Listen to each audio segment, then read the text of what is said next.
김선규 에너지머니 시간입니다. 2차 전지주들이 좀 쉬었죠. 쉬고 이제 반등 시도가 나타나는데 오늘은 또 이제 반등화도 조금 이제 눌려 있는 상황인데 2차 전지 관련해서 오늘 최근의 흐름들 점검하고요. 투자 아이디어까지 점검하겠습니다. SCC 글로벌 센터 김선규 소장님 오셨습니다. 어서 오십시오. 네, 안녕하세요. 사실은 뭐 2차 전지 산업이 뭐 갑자기 산업이 안 좋은 건 아니잖아요. 그죠? 근데 워낙 많이 올라서 주가가 좀 조정을 받는 거고 산업은 계속 가는데요.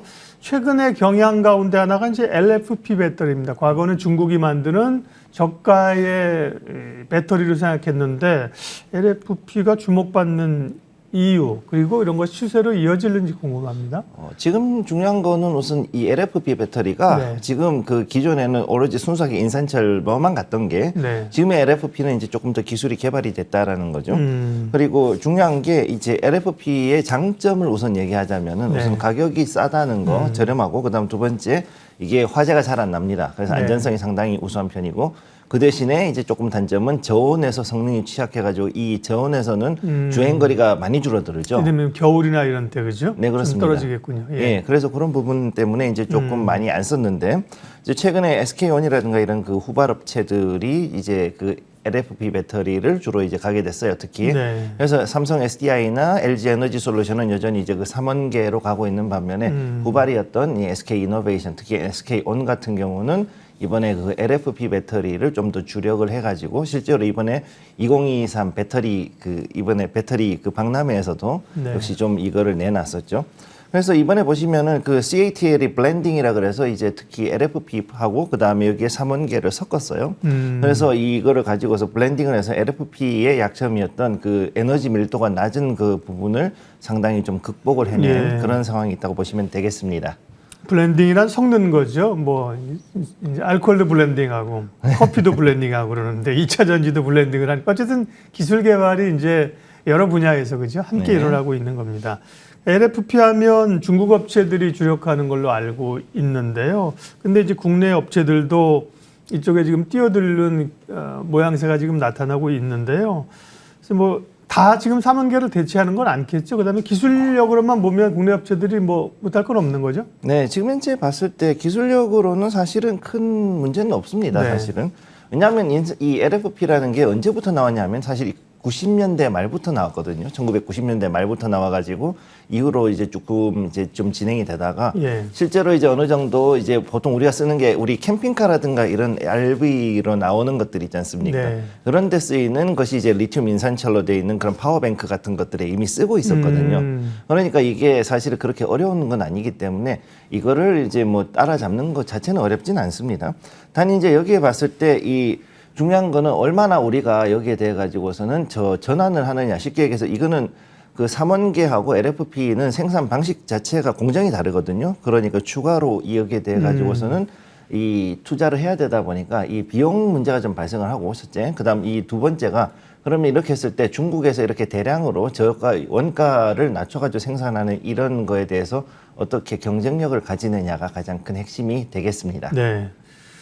중국은 이제 LFP에서 LFP 그거 자체로 아까 이제 블렌딩이라고 하셔서 개발하려고 하고 서로 각국이 이제 개발 노력을 할 겁니다. 중국은 나트륨 이온을 활용해서 새로운 배터리를 선보였는데 이건 또 원가를 낮춘다. 나트륨 이온을 활용한 방식은 뭔가요?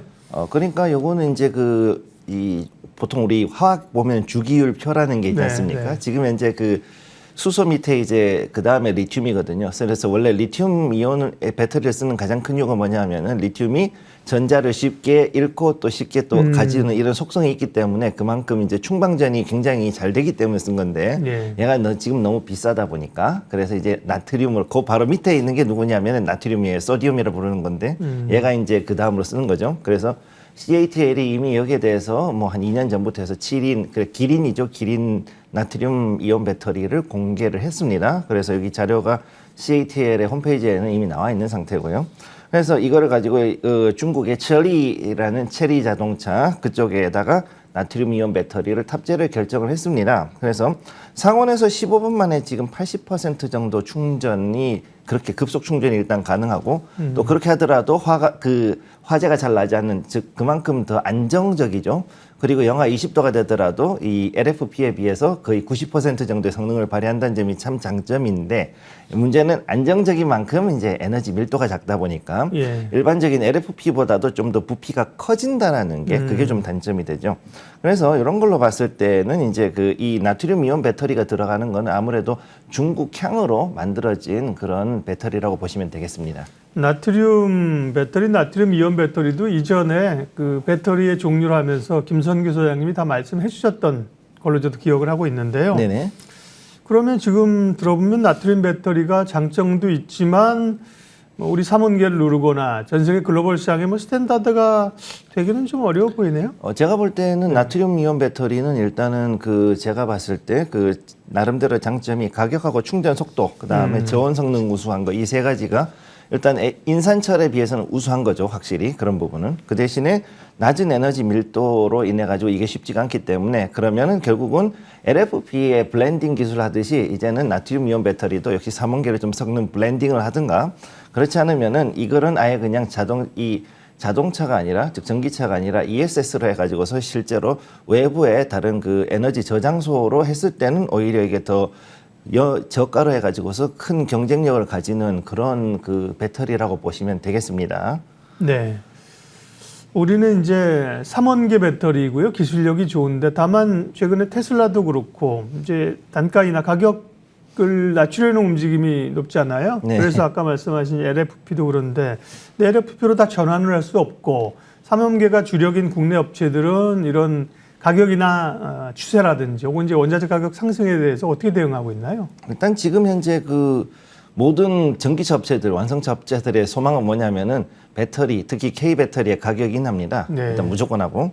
그러다 보니까 K 배터리가 지금 그만큼 어떻게 보면 거의 과점적 지위라 그러죠. 이제 그러니까 한 회사가 아니라 우리나라에서 나오는 배터리 3사가 거의 전체의 시장 점유율의 80% 정도를 육박을 하고 있고, 실제 미국에서 IRA 법안을 해서 22개 보조금을 지급하는 자동차 중에서 전기차 중에서 이제 17개가 우리나라 배터리를 사용하다 보니까 거의 뭐 이거 과점 체제거든요, 이게. 그러니까 이런 것 때문에 아무래도 좀 이 완성차 업체에서는 앞으로도 계속 가격 인하에 대한 압박을 좀 많이 할 거라고 보고 우리가 그것 때문에 좀 시달릴 수 있습니다. 그러니까 여기에 대한 거는 결국은 앞으로 차세대 전고체 배터리가 결국은 여기에 대한 돌파구가 될 것이다라고 저는 일단 그렇게 보고 있고요. 앞으로 이제 지금 이런 전고체가 확실히 받침이 되지 않는다 그러면은 결국은 전체적인 규모의 경제라든가 가격 싸움에서는 아무래도 조금씩은 밀릴 수밖에 없는 그런 상황에 와 있다고 보시면 되겠습니다. 네. 폐배터리는 이전에 한참 관심이 있다고 요즘 좀 조용한데요. 최근에 보니까 성일하이텍 같은 경우도 주가는 이제 바닥을 좀 다지고 올라오고 그러는데요. 폐배터리 혹은 뭐 재활용 배터리 쪽의 이슈 어떻게 좀 있습니까? 지금 제가 보는 건 사실은 이제 이게 원래 2025년 정도 되면 이제 그때 확실하게 좀 커질 수가 있는 게, 네. 왜냐하면은 이 폐배터리 산업 같은 경우는 지금 현재 공장 증설이라든가 신설하는 게 대부분 2025년에 글로벌하게 다 그쪽에 맞춰져 있어요. 그게 인터배터리에서 나왔던 리사이클이라든가 성일하이텍이라든가 이런 관련된 여러 회사들을 방문해 본 결과로는 2025년 정도 돼야지만 이 회사들이 폐배터리 재생시설, 그것도 습식이 갖춰지는 데를 갖추게 되니까 정확히 얘기하면 그때쯤 되면 확실하게 올라갈 수 있다고 보고 있고, 지금 현재 폐배터리 산업은 일본이 가장 앞서 있습니다. 그렇기 때문에 일본산 배터리를 가지고 현재 미국의 스타트업 같은 경우는 이제 ESS 재활용 프로젝트를 진행을 하고 있죠. 그래서 지금 로이터 같은 경우에는 이걸 가지고서 실제로 이 스타트업이 이게 지금 캘리포니아 모하비 사막인데요. 여기에서 이렇게 진행하고 있는 걸 지금 보여주고 있고, 그래서 이거는 주로 지금까지 하이브리드 차에서 많이 이제 폐배터리가 나왔습니다. 지금 네, 나오는 거는. 예, 그렇죠. 그래서 그것들을 가지고서 이제는 재활용을 해가지고 ESS로 활용을 하는 게 현재 요 프로젝트라고 보시면 되겠습니다.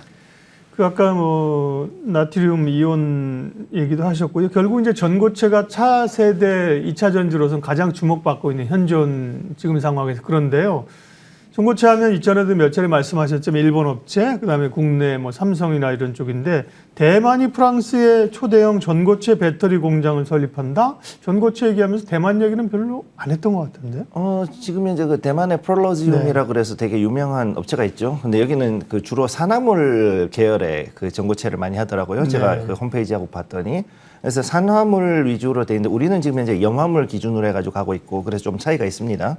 그래서 대만의 프롤로지움 같은 경우는 지금 프랑스에다가 노르망디 쪽에 이제 전고체 배터리 공장을 이제 설립을 하기로 이번에 그 어느 정도 이제 그 기반 계약을 한 것 같아요. 그랬는데 이게 또 우리나라의 EV 첨단 소재라든가 포스코 홀딩스 같은 이런 대기업들이 또 여기에 지분을 또 투자를 해서 가지고 있기 때문에 결국은 여기에 대한 것들도 우리나라하고 같이 갈 수밖에 없고 지금 이 산화물하고 염화물 전고체에 대해 가지고서 앞으로 이제 경쟁이 될 거라고 저는 그렇게 보고 있습니다. 네. 기술력이 문제잖아요. 지금 말씀 그동안 쭉 하신 것처럼 일본이나 이런 데 기술력으로 뛰어났는데 대만이 하는 게 그런 기술력이나 효율이 있는 걸까요? 네, 지금 그 염화물하고 산화물에서 가장 큰 차이가 뭐냐면 산화물 전고체는 특징이 불이 잘 안 나요. 화재가 네. 잘 안 나요, 이게.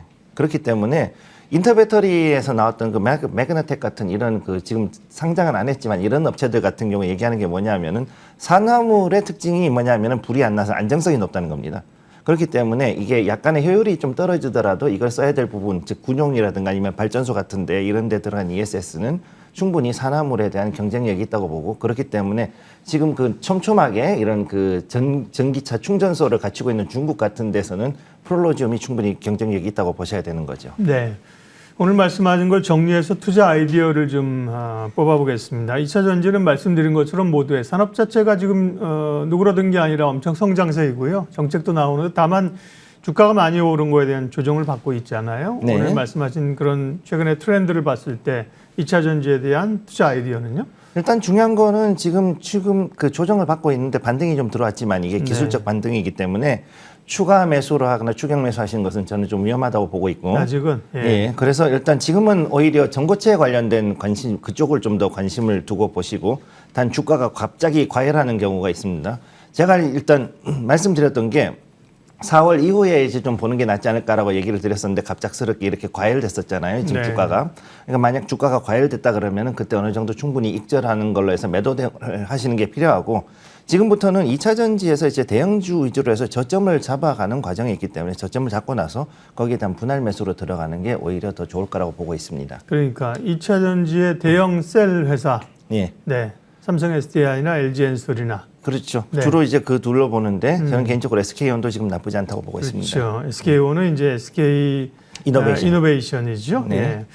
예, 뭐 기업에 관한 얘기 전략도 참고하시고요. 그 전에 이제 쭉 2차 전지 산업의 변화들, 네, 이런 것들을 팔로우하는 게 더 큰 도움이 되죠. 에너지머니 SC 글로벌 센터 김선규 소장님 함께했습니다. 고맙습니다. 감사합니다.